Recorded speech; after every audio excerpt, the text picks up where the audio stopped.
देखिए, आज प्राचीन भारत के इतिहास में जो है आप सबको मैं मौर्य साम्राज्य के पतन या कह सकते हैं सम्राट अशोक के उत्तराधिकारी सम्राट अशोक के जाने के बाद, उसका पतन होने के बाद उसका उत्तराधिकारी कौन बना।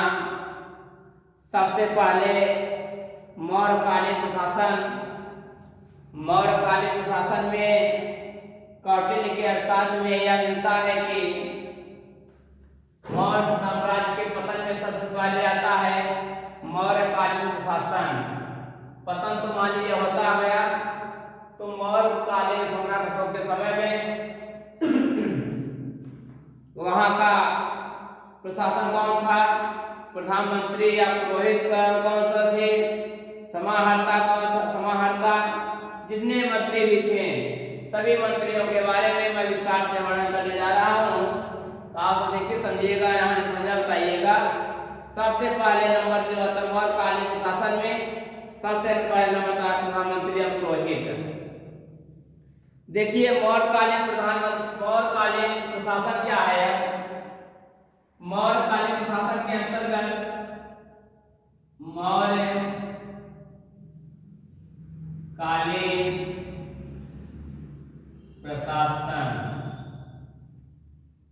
मौर्यकालीन प्रशासन के अंतर्गत जो है, देखिए इसमें क्या क्या आता है। मौर्यकालीन प्रशासन में कौटिल्य के अर्थशास्त्र में राजा के मंत्रिपरिषद का उल्लेख मिलता है। मौर्यकालीन प्रशासन में जो कौटिल्य का अर्थशास्त्र लिखा गया है कि राजा का जो मंत्रिपरिषद होगा उसके बारे में विस्तार से वर्णन मिलता है, जिसमें मंत्रिपरिषद के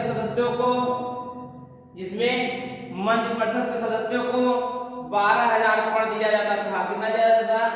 12,000 पण वार्षिक वेतन मिलता था।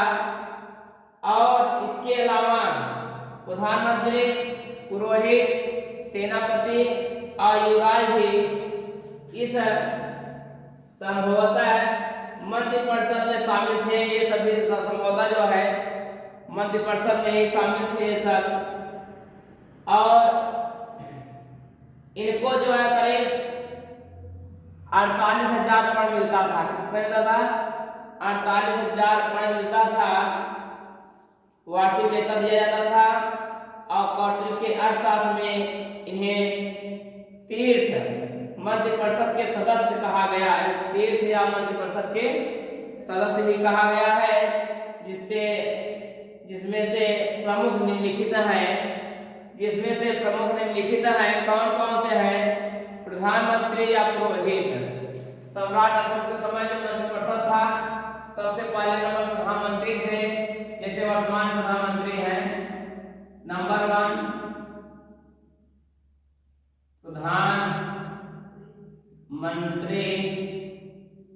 या पुरोहित।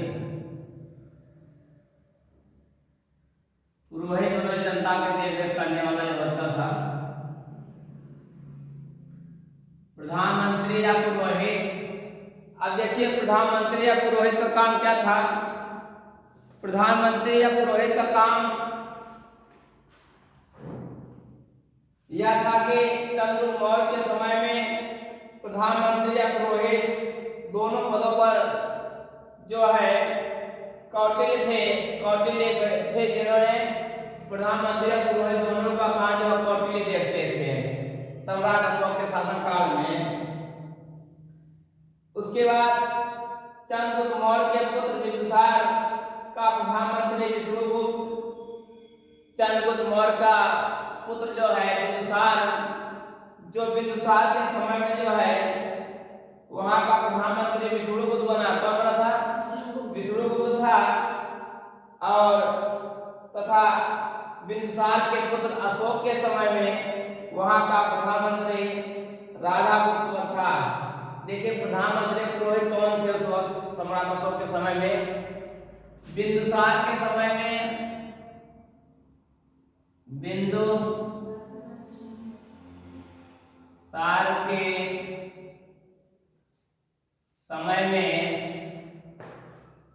प्रधानमंत्री प्रधानमंत्री विष्णुगुप्त था।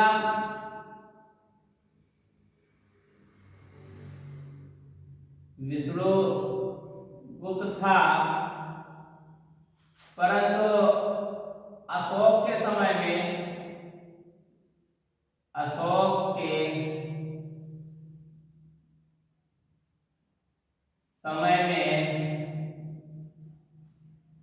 मौर्य साम्राज्य का प्रधानमंत्री राधागुप्त था। राधागुप्त था और पहले नंबर पे आते थे प्रधानमंत्री या पुरोहित, पहले बुजुर्ग हो गए। और तीसरे नंबर पे आता था समाहर्ता, ये पहले वाला दूसरा दोनों हो गए, प्रधानमंत्री और पुरोहित, ठीक है। तीसरे नंबर पे आते थे समाहर्ता।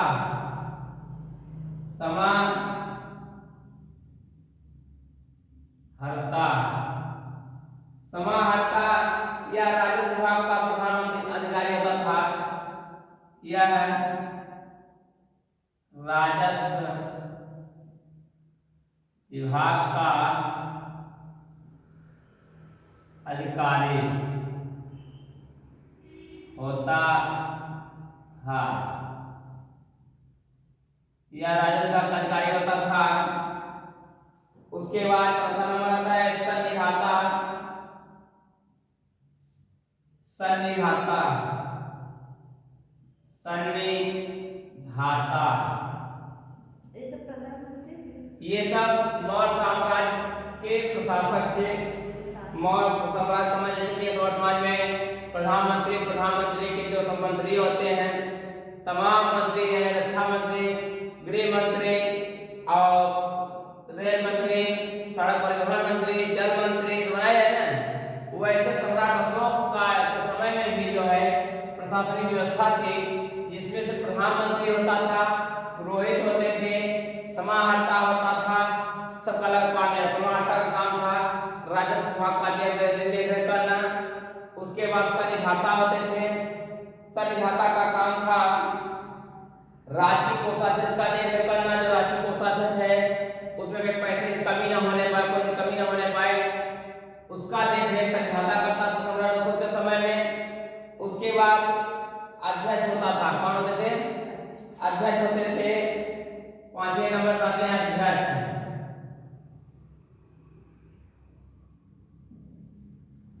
अध्यक्ष का काम होता था कि 26 अध्यक्षों का ये मिलता है। देखिए अध्यक्ष में कुल अर्थशास्त्र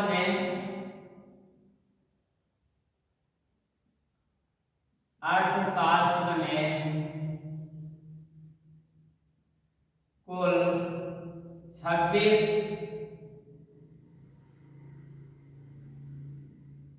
अध्यक्ष का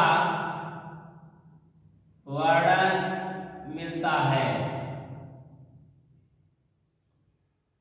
कुल 26 अध्यक्ष का वर्णन मिलता है। अध्यक्ष मतलब जो अर्थशास्त्र में था, अर्थशास्त्र 26 का अध्यक्ष के वर्णन के बारे में पता चलता है। जो निम्नलिखित है, पहले नंबर पे है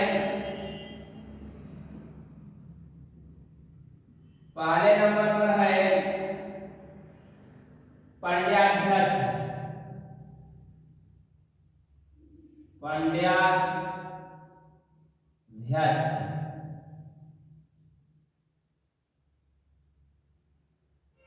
पहले नंबर पंड्याध्यक्ष। पंड्याध्यक्ष का काम क्या था? यह वाणिज्य विभाग का अध्यक्ष होता था। इसका काम था वाणिज्य विभाग को देखना। वाणिज्य विभाग हाँ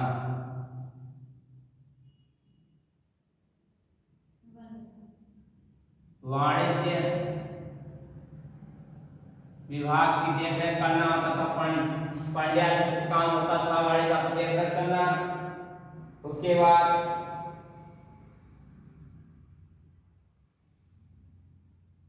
एक और थे बूचड़खाने। हाँ बूचड़ा किसका है? पूछाध्यक्ष, दूसरे नंबर पे पूछाध्यक्ष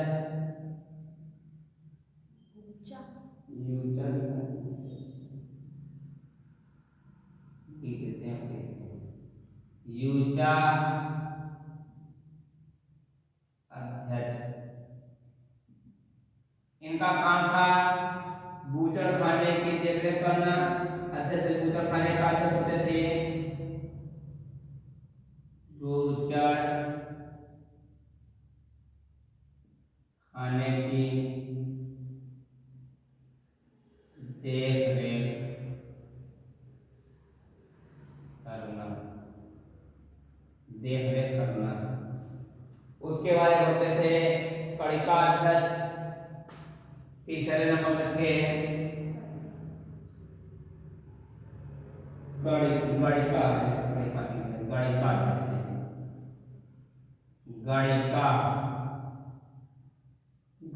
अध्यक्ष।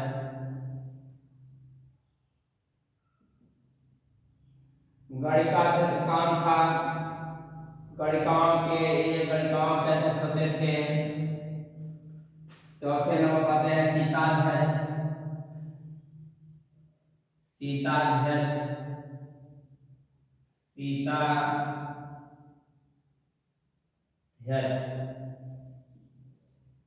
जो सीताध्यक्ष होते थे इनका काम था राजकीय कृषि विभाग का अध्यक्ष होते थे।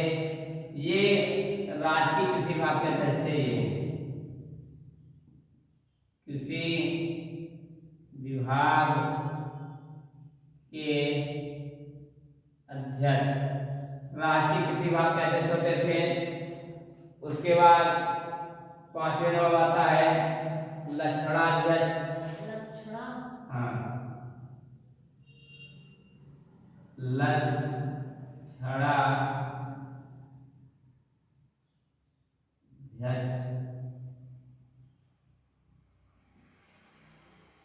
लक्षणाध्यक्ष काम था यह छापे खाने का अध्यक्ष होता था। छापे खाने में छापने काम, छापे खाने। हाँ, जैसे पैसा की छपाई हो रहा है तो ये लक्षणाध्यक्ष का काम था कि पैसे की छपाई करना। और यह राज्य में मुद्रा जारी करने का भी कर्मचारी था। राज्य में कौन सा मुद्रा जारी होगा उसके भी जो है अधिकारी अध्यक्ष माना जाता था, जैसे वर्तमान बैंक में कहा जाता है। उसके बाद छठे नंबर पर है मुद्रा अध्यक्ष। छठवां नंबर आता है, छठे नंबर पर आते हैं मुद्राध्यक्ष।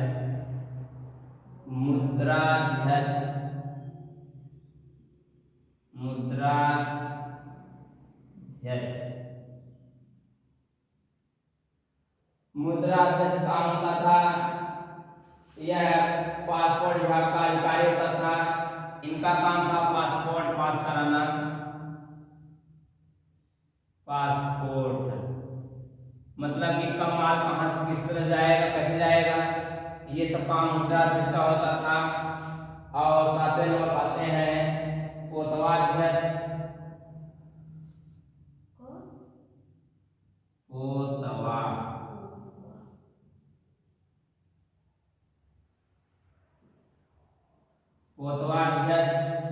कोतवाध्यक्ष का नाम तौल का अधिकारी, नाम तौल के अधिकारी होते थे। कोई नापना तौलना है उसके अधिकारी होते थे। नाप तौल का अधिकारी होते थे ये। उसके बाद आठवें नंबर पे आते हैं सूत्राध्यक्ष।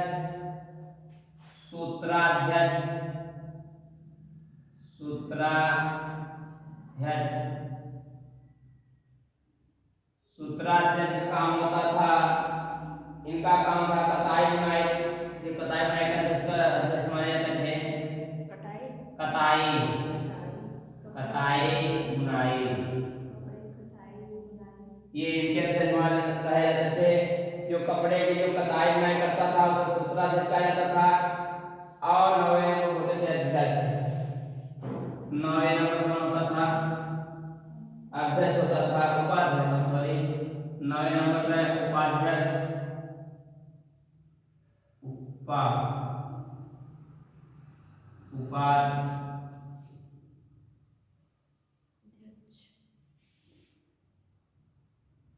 उपाध्यक्ष होता था, या वन विभाग के हाथ में था वन विभाग की पूरी जानकारी रखना। देखिए ये सब जो है मौर्यकालीन प्रशासन में, ये सब मौर्यकालीन प्रशासन में जब मौर्यकालीन का प्रशासन चल रहा था उस वक्त ये सब वहाँ के अधिकारी थे, जितने भी थे सभी अधिकारियों को अलग अलग काम मिला था और सबको जितने भी विभाग था सभी विभाग अलग अलग बांटे गए, सबको अलग अलग बांटे गए थे और सबको अलग अलग नाम भी दिया गया था। जैसे हमने लिखा भी दिया हो, प्रधानमंत्री या पुरोहित बिंदुसार के समय में विष्णुगुप्त था, अशोक के समय में राधाकुल था, समाहर्ता या राजन का अधिकारी होता था और संनिधाता, उसके बाद अध्यक्ष के अंतर्गत 826 प्रकार के अध्यक्षों का वर्णन मिलता है, जिसमें से 10 अध्यक्ष के बारे में हमने आप सबको यहाँ बता दिया हूँ। कौन कौन सा बताया हूँ? पांड्याध्यक्ष जो वाणिज्य का अधिकारी होता था, युचाध्यक्ष जो भूषण खाने का अधिकारी होता था, उसके बाद गणिकाध्यक्ष, उसके बाद चौथा है सीताध्यक्ष जो कृषि विभाग का अधिकारी होता था, उसके बाद लक्षणाध्यक्ष जो छापे खाने का अधिकारी होता था, उसके बाद मुद्राध्यक्ष जो पासपोर्ट का अधिकारी होता था, उसके बाद कोतवाध्यक्ष जो नातौर का अधिकारी माना जाता था, उसके बाद सूत्राध्यक्ष जो कताई बुनाई का अधिकारी माना जाता था और नौवां जो है उपाध्यक्ष जो वन विभाग का अधिकारी माना जाता था। उसके बाद आता है प्रांतीय प्रशासन। प्रांतीय प्रशासन, प्रांतीय मतलब यह जो प्रांत था कैसे विभाजित हुआ? प्रांत 3 भागों, प्रांत जिसे केंद्र कहते हैं, केंद्र 3 भागों में बटा, प्रांत, मंडल और स्थानीय। प्रांतीय प्रशासन के अंतर्गत 3 आते हैं, जिसमें आप सबको अभी बताए जा रहे हैं, हम देखिए आप समझिएगा प्रांत क्या है। प्रांत के बारे में मैं विस्तार से वर्णन करने जा रहा हूं। देखिए उसके बाद आता है प्रांतीय प्रशासन। प्रांतीय प्रशासन के अंतर्गत से कहते हैं केंद्र। प्रांतीय प्रशासन का तात्पर्य केंद्र। केंद्र के अंतर्गत कौन कौन से आते हैं, क्या क्या आता है? केंद्र के अंतर्गत सबसे पहले आता है प्रांत, मंडल, जिला, स्थानीय और द्रोणमुख। सबसे पहले केंद्र के अंतर्गत आता है प्रांत। प्रांतीय प्रशासन केंद्र के अंतर्गत क्या आता है? प्रांत आता है। ये केंद्र के अंतर्गत, ये केंद्र के अंतर्गत सब आएंगे। इसके अंतर्गत प्रांत और प्रांत के बाद मंडल, प्रांत के बाद मंडल,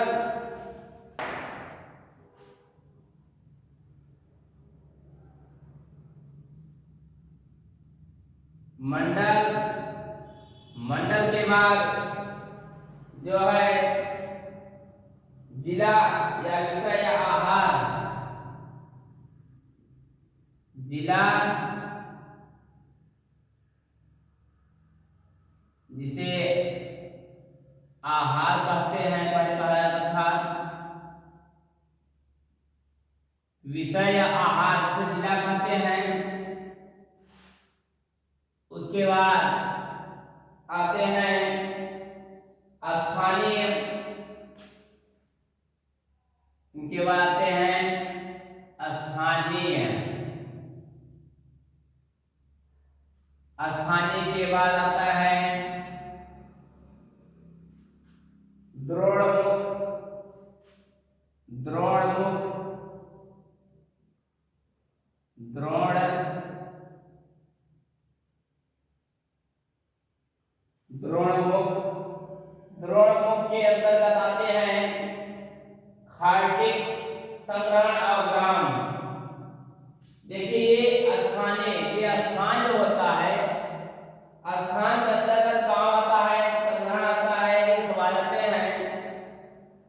तो इसमें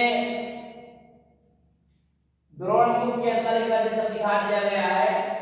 द्रोणमुख के अंतर्गत खारटेक, खारटेक,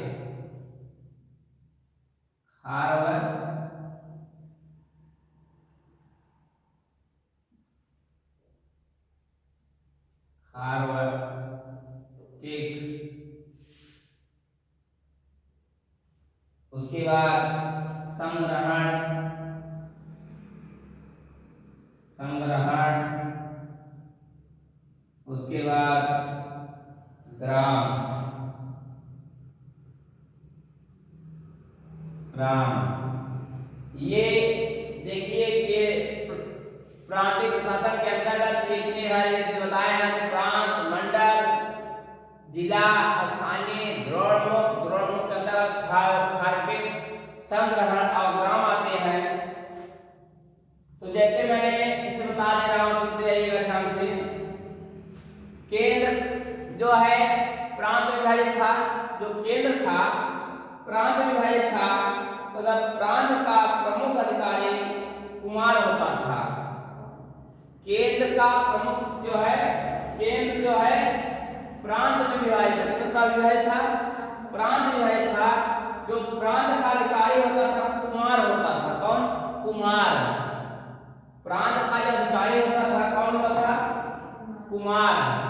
ये जो प्रांत है, प्रांत का अधिकारी, प्रांत का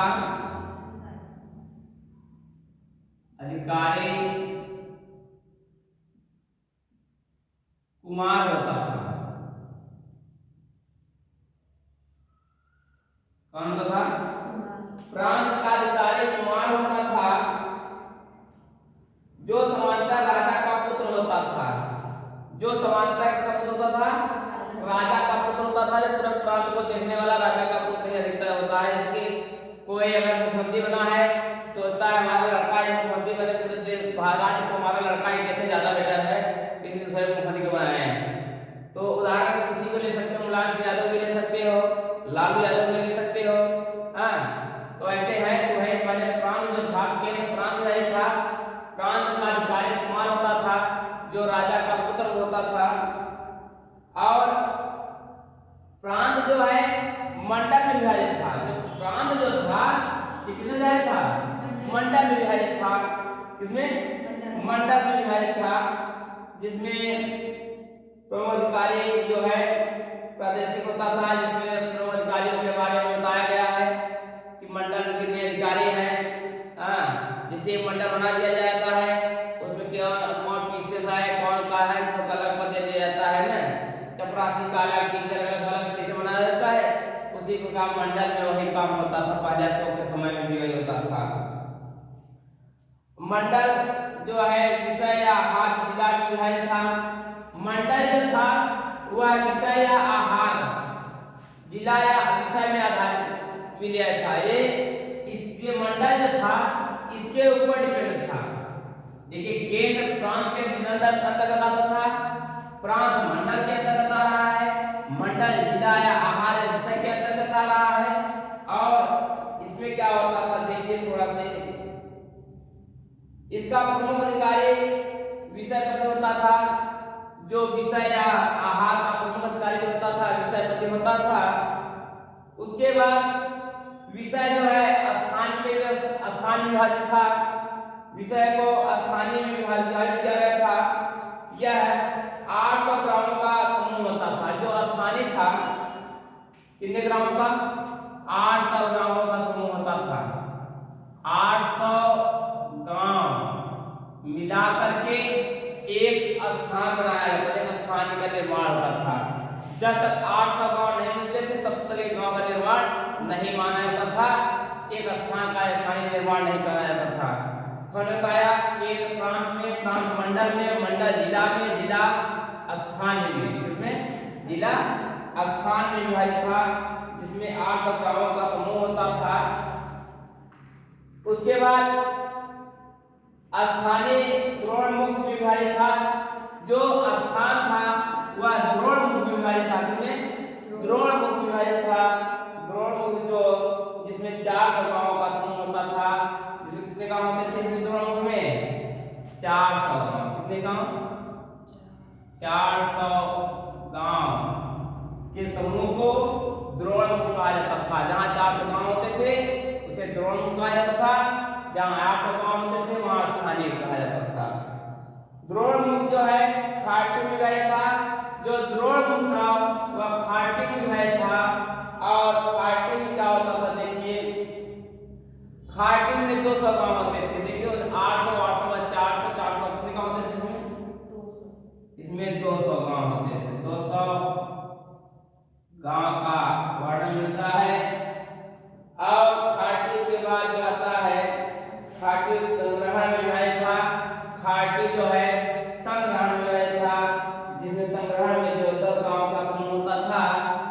संग्रहण में जो है 10 गांव होते थे।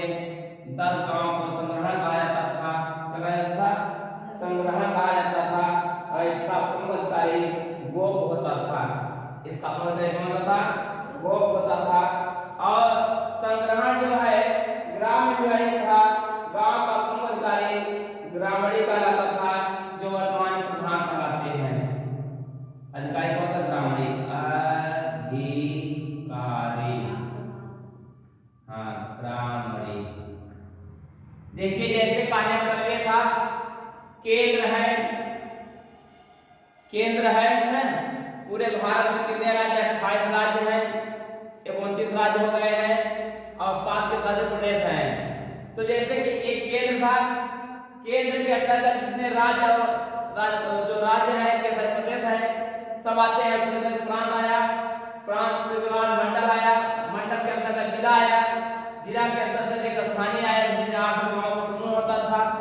और 8 गांव समूह के बाद स्थानीय का द्रोणमुख आया जिसमें 4 गांव का समूह था। जैसे कार्य प्रधानमंत्री के चुनाव लड़िए, प्रधानमंत्री के बाद आइए मुख्यमंत्री के चुनाव लड़िए।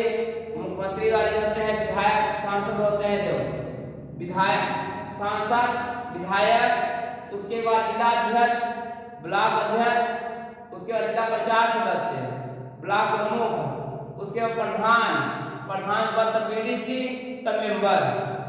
वही प्रदर्शित कर रहा है। द्रोणमुख 4 गांवों के समूह को द्रोणमुख कहा जाता था। जहाँ 200 गांव को खाटी कहा जाता था। 10 गांव के संग्रहण को जो है संग्रहण कहा जाता था। जो पार्षद रहता है 10 गांव मिलाकर पार्षद बनते हैं। वही वर्तमान में जैसे पार्षद हो गया 10 गांव मिलाकर के, पहले से संग्रहण कहा जाता था। अब क्या जाता है नगर निगम जाता है, मतलब पंचायती ग्राम सभा हो गया, ये नगर निगम हो गया है। ग्राम इसका जो मुख्य प्रधान होता है गांव में, वर्तमान में प्रधान गांव है। ये सब है सम्राट अशोक के प्रांतीय प्रशासन में थे। ऐसे सम्राट अशोक के समय में ऐसे सब बटे हुए थे जितने जो जैसे था उसे उसी तरह विभाजित कर दिया गया था कि किसी को कोई प्रॉब्लम नहीं आए देख रेख में। अगर केंद्र को दे दिया जाए पूरे भारत देखने के लिए नहीं देख पाएगा अकेले। उन्होंने क्या काम कर प्रांत को दिया समझाने के लिए, प्रांत जाओ मैं तुम्हें कुछ काम देता हूँ, तुम जाओ देख रेख करो। प्रांत कहा हमारे पर ढेर बोझा हो गया है, अपना बोझा कम कर दूं। उन्होंने कहा चलो मंडल में दे रहा हूँ, मंडल जाओ तुम मेरा कुछ देख रेख कर लो। मंडल कार्य माए मेरे को तो बहुत ज्यादा हो जा रहा है। उन्होंने कहा चलो ठीक है मैं जिला को दे रहा हूँ, जिला ही देखे विषय ही देख ले हमारा कुछ सहयोग कर देगा। तो उन्होंने जिला को विषय सोचा कि हमारे ऊपर बोझ पड़ रहा है, मैं क्यों न अपना कुछ बोझ स्थानीय को दे दूं। तो स्थानीय ले लिया। स्थानीय ने कहा मुझे 50 गाँव 800 गाँव का समूह है, मैं क्यों न द्रोणमुख को दे दूं। द्रोणमुख को दिया, 400 गाँव द्रोणमुख के पास हो गया। उसके पहले और था उसके पास, मैंने इसको दे दिया, 405 को दे दिया, उसका बोझा कम हो गया। इनको ने कहा यार हमारे पास 400 गाँव बहुत ज्यादा हो जा रहे हैं, मैं क्यों न थोड़ा सा कुछ कम कर दूं अपने गाँव को, अपने को बोझा। उन्होंने खाटी को दे दी 200 गाँव, कहा आप 200 गाँव और दे दिए। खाटी ने कहा यार 200 गाँव हमारे लिए बहुत ज्यादा हो जा रहे हैं, ऐसा कुछ कर दिया जाए हमारे को बोझा कम हो जाए, कोई दूसरे का भी उद्धार हो जाए। उन्होंने संग्रहण को 10 गाँव दे दिया।